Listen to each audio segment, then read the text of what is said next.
Assalamualaikum warahmatullahi wabarakatuh.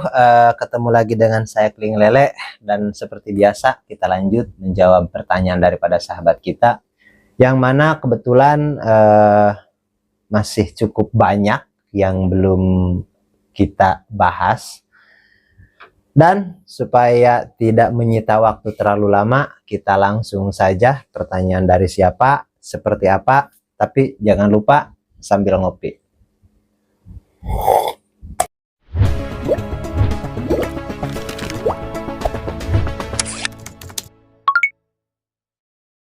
Oke, ini ada pertanyaan dari sahabat kita, yaitu Kang Nando. Ini sahabat, Kang Nando ini dia mempunyai channel YouTube yaitu Nando Channel, dan beliau cukup luar biasa budidaya lele dan mengedukasi juga seputaran budidaya lele yang saya tahu gitu. Saya pun sering mampir juga ke channelnya.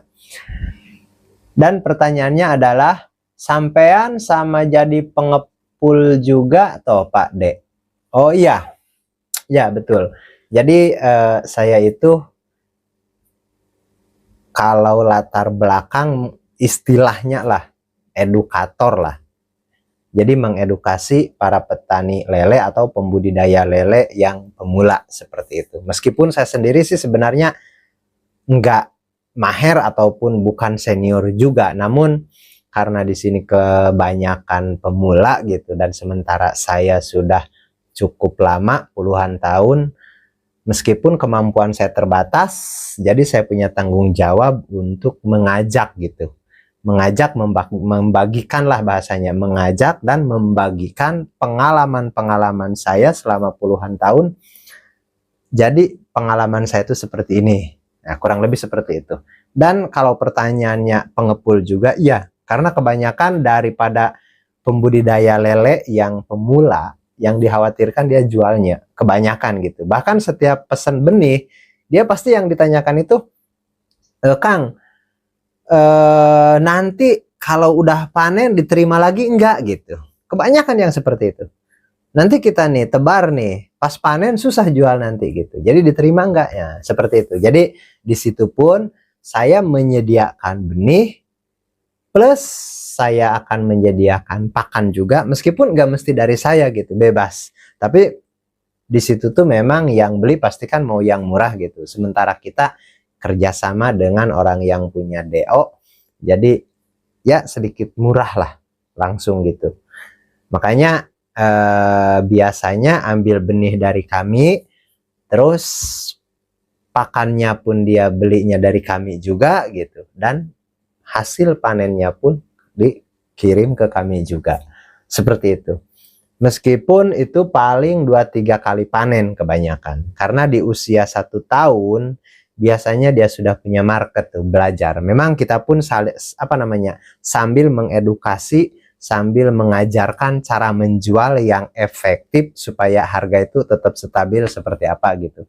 Dan di situ kita ada sejenis selalu dikomunikasikan lah dalam komunitas, karena pada dasarnya kita itu nggak punya pesaing, kita itu semuanya sahabat, dan di situ kita bisa saling jaga, jangan sampai jatuhkan. Kalau kita sesama yang lain menganggapnya pesaing, itu pasti saling jatuhkan. Tapi kalau dianggapnya kita rekan bisnis, pasti di situ akan kita saling jaga, seperti itu, kurang lebih seperti itu. Dan kalau pertanyaannya jadi pengepul, ya alhamdulillah sampai saat ini saya masih bahasanya pengepul, meskipun kapasitasnya nggak banyak, karena kalau yang udah banyak memang ada lagi sistemnya seperti itu, yang mengirim ke luar kota seperti itu, bukan saya yang ngirim, karena saya itu seperti membimbing dari awal. Setelah dia bisa jalan sendiri, memang kebanyakan jalan sendiri. Makanya yang saya bilang, paling bimbingannya itu setelah 1 tahun, dia udah jalan sendiri. Bahkan banyak juga yang sejak awal dibimbing, pas mau jual ke saya gitu, tiba-tiba ada yang lain yang harganya sama, dan dia memang dijual ke orang yang lain. Dan bagi saya itu gak masalah, karena tujuan saya itu bukan untuk memonopoli, bukan. Kecuali misalkan saya mau memonopoli gitu, benih harus dari saya, pakan harus dari saya, dan ikannya harus ke saya juga, harga suka hati, itu namanya memonopoli, seperti itu. Kalau saya enggak, kalau misalkan benih, silahkan cari yang lebih murah di tempat lain dan bandingkan gitu dengan yang ada di saya. Pakan silahkan bandingkan, karena rata-rata pakan pun bisa sampai 30.000 selisihnya, minimal 20.000 selisihnya satu karung, dan itu pun kasihan juga. Makanya kita kasih yang spesial gitu. Terus harga ikan pun sama. Kalau ada yang lebih dari 20.000, misalkan saya angkatkan 20.000 nih, misalkan ada 20.500 atau 21, itu lebih bagus. Seperti itu. Bahkan saya pun mau jual gitu, kalau memang harganya bagus. Seperti itu. Jadi kami itu lebih ke arah bersama-sama lah, seperti itu. Oke, ini dari Kang Bang Wijayanto, segera naik level jadi pengepul Kak. Oke, terima kasih dan alhamdulillah. Mudah-mudahan terus berjalan seperti itu. Minta doanya saja dari semuanya, karena yang saya bilang ini untuk kebersamaan kita, dan pada akhirnya untuk meningkatkan SDM supaya lebih paham lagi sistem yang modern, dan kesananya ya paling tidak kita untuk bangsa kita juga, seperti itu. Supaya kita itu sebenarnya mempunyai skill dan kita mempunyai komoditi yang cukup luar biasa, berpotensi, dan kalau dikembangkan insya Allah hasilnya luar biasa, seperti itu. Oke, kita lanjut ke pertanyaan berikutnya. Ini dari Sugeng Ngapak. Lebih parah di tempatku, deket pabrik baja, airnya udah hitam, kita pakai NPK probiotik garam, kita kasih gedebog daun-daunan. Ini untuk di segmen pembenihan. Sahabat kita ini komentar di video waktu saya ngangkat benih dari Pasir Karang, dari Karang Tanjung, daerah Paneglang. Oke, jadi begini, dekat pabrik baja airnya udah hitam, kita pakai NPK probiotik garam, kita kasih gedebog daun-daunan. Oke, kalau dikasih probiotik garam dan daun-daunan, ya itu sedikit membantu lah. Untuk air yang berzat besi tinggi, sedikit membantu. Meskipun ada satu seperti NPK. NPK itu menurut saya kurang efektif. Tapi kalau untuk menumbuhkan bakteri alga, ya itu pun cocok juga sebenarnya gitu. Cocok juga. Kalau memang harus dipakai, ya pakailah, nggak ada masalah gitu. Cuman ya paling tidak, kalau air itu hitam warnanya, menurut saya lebih efektif dioksidasi tanpa repot seperti inilah. Nggak harus kasih garam, nggak harus kasih probiotik, nggak harus kasih NPK, nggak harus kasih daun-daunan. Kalaupun mau kasih gedebog ataupun gedebog pisang gitu. Nah, kalau gedebog pisang memang menurut saya, bahkan pengalaman saya, itu memang si zat besi itu memang sedikit lebih cepat terurai, seperti itu. Dan untuk apa kandungannya di dalam gedebog pisang, saya sendiri sih belum melakukan riset sejauh itu. Namun saya coba bandingkan, memang ada perubahan secara signifikan, seperti itu. Tapi kalau yang efektif itu sebenarnya dioksidasi. Kalau dioksidasi itu nggak perlu diendapkan lagi sebenarnya. Meskipun diendapkan itu akan lebih bagus gitu, akan lebih bagus. Oke, mudah-mudahan bisa dipahami juga. Jadi untuk sahabat kita, dioksidasi tentunya akan lebih bagus, ditambahkan gedebog pisang, dan itu bisa untuk skala besar. Tapi kalau misalkan untuk rumahan, punya 4-5 kolam, dan santai gitu kan. Dengan cara itu pun itu bagus, itu gak masalah seperti itu, dan itu sangat kreatif menurut saya. Oke, kita lanjut ke pertanyaan berikutnya, yaitu dari Kang Pipo. Tepat sekali Kang yang dijelaskan. Saya tebar bibit 6.000 sekali kasih makan 12 hingga 15 kg. Sehari satu sak. Lanjutkan.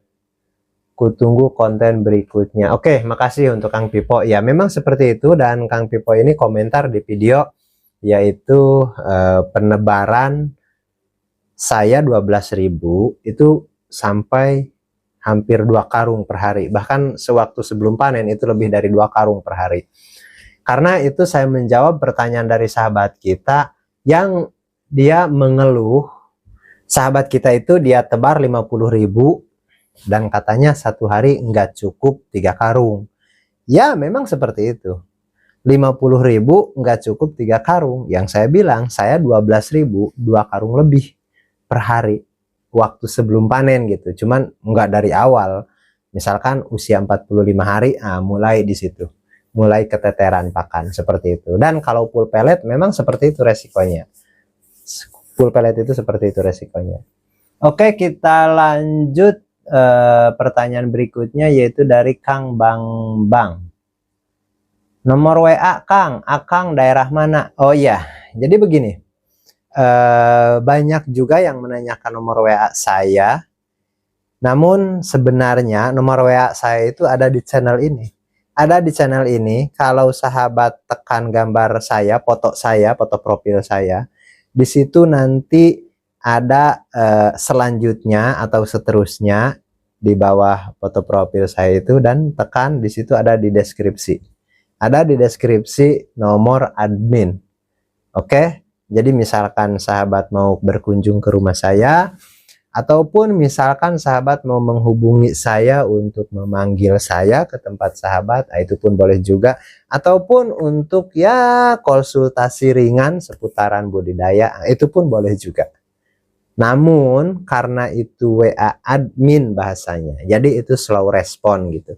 Karena saya nggak bawa-bawa itu di rumah. Seperti itu. Beda halnya dengan nomor WA yang ada di fitur gabung atau yang pelatihan privat gitu. Kalau itu ya bahasanya tidur pun saya bawa, karena takut ada pertanyaan-pertanyaan yang urgent, yang emergency gitu.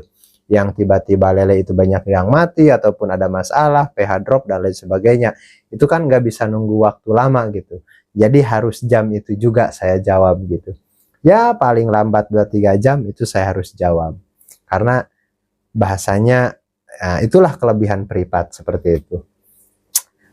Oke, pertanyaan berikutnya ini dari Kang Roast Chicken.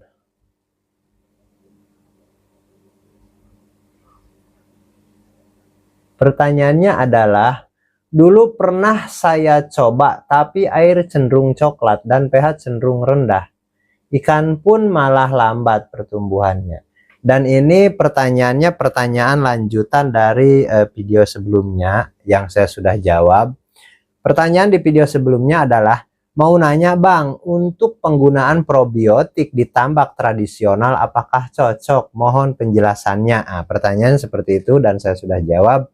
Dan dia lanjutkan, dulu saya pun pernah menggunakan probiotik, tapi airnya cenderung coklat dan pH cenderung rendah, ikan pun malah lambat pertumbuhannya. Oke, jadi begini. Nah, ini pun harus diklarifikasi juga. Probiotik itu tidak mempunyai efek negatif karena itu bukan kimia. Oke, probiotik. Terus justru sebaliknya, probiotik itu mempunyai dampak positif untuk ekosistem. Kalaupun misalkan pertanyaannya pernah pakai menggunakan probiotik pertumbuhannya tambah lambat, pertanyaannya adalah tebar yang keberapa kalinya. Karena biasanya begini, misalkan pertama tebar bagus tuh, tanpa probiotik, tanpa apapun, tebar dan panen, oke. Terus tebar lagi yang kedua kalinya pakai probiotik, lambat. Ingat, itu bukan karena probiotik. Itu justru karena nutrisi yang ada di dalam tanah dan air itu sudah berkurang, sudah diserap oleh keperluan yang sebelumnya. Seperti itu. Jadi justru kalau nggak memakai probiotik itu lebih parah sebenarnya. Itu lebih parah. Karena probiotik itu untuk ekosistem sebenarnya. Probiotik itu adalah bakteri dan bisa menumbuhkan mikroorganisme yang sehat untuk air bahkan tanah. Jadi nggak ada efek negatif, nggak ada. Kalau nggak percaya, silahkan Bapak riset secara paralel. Misalkan ada 4-5 kolam atau 10 kolam, jangan semua. Kita bagi dua. Separuh yang pakai probiotik, separuh enggak. Entah itu probiotik kita bibis melalui pakan, entah itu probiotik yang dicampur ke air kolam. Tapi yang jelas probiotik itu enggak mempunyai efek negatif. Seperti itu. Tapi itu pun kalau probiotiknya aktif. Maksudnya belum expired ataupun probiotik apalagi buatan sendiri gitu. Dan meskipun buatan pabrik tetap kita harus lihat dulu sudah expired atau belum. Terus pengaktifannya pun kalau bisa, kalau misalkan beli probiotik pabrikan, minimal kita aktifasi menggunakan molase atau gula merah ataupun gula putih pun nggak apa-apa. Cuman dosisnya kalau gula putih itu separuh dari molase. Seperti itu, lebih sedikit karena sumber karbonnya itu lebih tinggi. Seperti itu. Jadi kesimpulannya adalah justru probiotik itu untuk memperbaiki struktur tanah sebenarnya. Karena pada dasarnya ikan yang ada di air itu sama memerlukan nutrisi entah itu di air atau di tanah. Bahkan ya sama halnya tanaman lah. Tanaman misalkan tanaman cabai, kita habis tanam cabai, habis panen, setelah itu tanam lagi cabai lagi. Itu bisa dipastikan penyakitnya parah, cabainya pun sedikit lambat gitu. Karena nutrisinya udah diserap habis. Air pun sama. Ikan pun sama. Tambak, makanya tambak-tambak seperti kolam-kolam tanah, biasanya kalau habis panen, dia menggunakan kapur dolomit tuh. Itu untuk menaikkan pH, untuk menstabilkan pH, supaya kembali lagi pH-nya. Terus dia tambahkan misalkan probiotik disemprot tuh, tanahnya tuh sebelum tebar, sebelum dikasih air, kasih probiotik dulu. Kadang dikasih pupuk kandang dan lain sebagainya. Itu untuk menghidupkan nutrisi tanah kembali. Bukan menghidupkan sih, untuk mengembalikan bahasanya, mengembalikan nutrisi tanah kembali. Dan untuk mengaktifkan bakteri-bakteri semula jadi lah, dari alam lah. Seperti itu, kurang lebih seperti itu. Jadi sebaiknya dalam riset ataupun dalam melakukan penelitian, sebaiknya kita paralel, supaya ada perbandingan gitu. Kurang lebih seperti itu. Oke, mudah-mudahan bisa dipahami untuk sahabat kita. Jadi probiotik itu nggak ada dampak negatif. Yang jelas itu dampak positif. Seperti itu. Dan saya rasa untuk video kali ini cukup sampai di sini dulu. Kita lanjut ke pembahasan berikutnya. Karena takut durasinya terlalu panjang. Dan kita ketemu lagi di lanjutannya. Assalamualaikum warahmatullahi wabarakatuh.